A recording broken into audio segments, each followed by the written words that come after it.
દ્વારકા જિલ્લામાં પોલીસ દ્વારા નવતર પ્રયોગ હાથ ધરવામાં આવ્યો છે। દ્વારકા જિલ્લા પોલીસ દ્વારા માછીમારી કરતી બોટમાં QR કોડ લગાવવામાં આવ્યા હતા।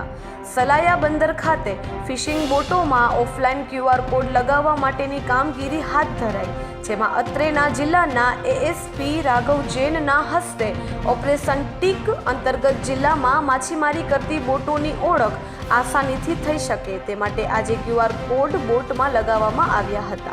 આ પ્રક્રિયાથી દરિયામાં ફિશિંગ કરતી બોટોની આસાનીથી ઓળખ થઈ શકશે, તેમજ દરિયામાં કોઈ બિનવરસુ બોટ હશે તો તેની માહિતી પણ આસાનીથી મળી શકશે અને અન્ય બોટોના ટોકન આધારે કોઈપણ બોટ ફિશિંગ નહીં કરી શકે।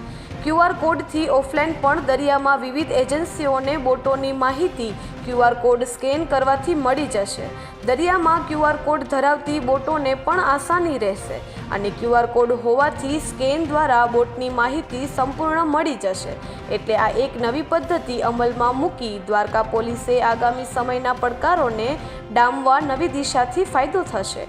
ઉપરાંત વિવિધ દરિયામાં સુરક્ષા એજન્સીઓ પણ બોટના QR કોડને સ્કેન કરી બોટની સંપૂर्ण માહિતી મેળવી શકશે અને દરિયામાં થઈ રહેલી ઘૂસણખોરી અટકાવી શકાશે। देवभूमि द्वारका जिला जो इसकी दरिया विस्तार है वो गुजरात राज्य की सबसे बड़ी है, तो इसी के मद्देनज़र रखते हुए जो हमारी कोस्टल सिक्योरिटी है वो एक बहुत ही बड़ा मुद्दा हमेशा से रहा है। तो इसको ध्यान में लेते हुए हाल ही में देवभूमि द्वारका पुलिस ने एक नया ऑपरेशन का इनॉग्रेशन किया है, जिसका नाम है ऑपरेशन टिक TICK, यानी कि tracing and identification via coding की। तो इसमें बेसिकली काम हमने ये किया है कि जितने भी यहाँ पे मछुआरों की बोट हैं उन पे हर बोट पे एक QR कोड स्कैनर लगाया जाएगा, जिसमें जितनी भी बोट की बेसिक डिटेल्स यानी कि बोट के ओनर का नाम, उसका मोबाइल नंबर, उसका रजिस्ट्रेशन नंबर आदि जितनी भी इंफॉर्मेशन है उस स्कैनर के थ्रू मिल जाएगी। और इस स्कैनर की खास बात यह है कि जो स्कैनर है ये ऑफलाइन मोड पर भी चल सकता है, मतलब कि जिसने भी वो इस एप्लीकेशन को डाउनलोड किया हुआ है वो स्कैनर को स्कैन करके अपना कभी भी कहीं भी अगर इंटरनेट अवेलेबल नहीं भी है तो भी वो बोट की पूरी जानकारी रख सकता है।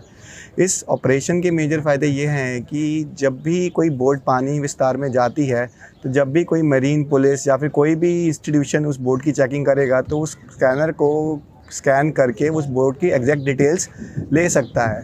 तो हाल ही में ही ऐसे 2-3 बनाव भी हुए थे जिसमें कि किसी और एरिया की बोट लोकल टोकन का इस्तेमाल करके गैर कायदेसर मूवमेंट कर रही थी, बट हमारे पास ऐसे अब तक कोई सिस्टम नहीं था जिससे हम पता लगा सकें कि बोट असल में किसकी है। बट इस स्कैनर के थ्रू जितना भी माहिती है बोट की वो पता लग जाएगी और इस स्कैनर के साथ हम अपनी एक लोकल स्टैम्प भी लगाएंगे जो इस बोट को एक ऑथेंटिकेशन देगी। तो इससे क्या होगा कि जो गैर रीति साथ जितनी भी बोट की मूवमेंट है उसको रिस्ट्रिक्ट किया जा सकता है और साथ ही साथ जितने भी लोग जो इस लूप होल को इस्तेमाल करके गैर कानूनी काम करते हैं उस पर भी एक डेटरेंस आएगा। तो इससे क्या है, जब भी कोई बोट पानी में जाएगी उसकी पेट्रोलिंग और साथ ही साथ उसकी जितनी बेसिक इन्फॉर्मेशन है वो मिल जाएगी।